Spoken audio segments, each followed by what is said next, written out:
How to send Google form in WhatsApp. Hi everyone, this is Kate and welcome back to another video. And on today's video we will learn how we can send Google form in WhatsApp. So without further delay, let's get started with this video. First of all, open up Google form in your device and make sure that you're logged in with your account. After that, you have to open up the form that you would like to share.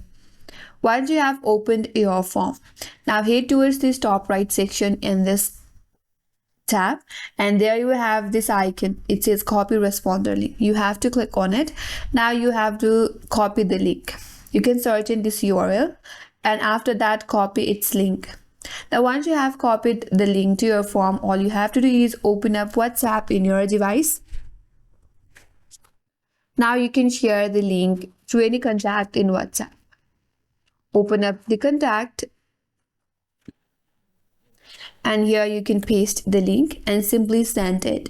So this is the way to share your Google form in WhatsApp. That's all for this video. Hope this video was helpful, and if you're new to our channel, consider subscribing. Thank you for watching and stay tuned for more videos.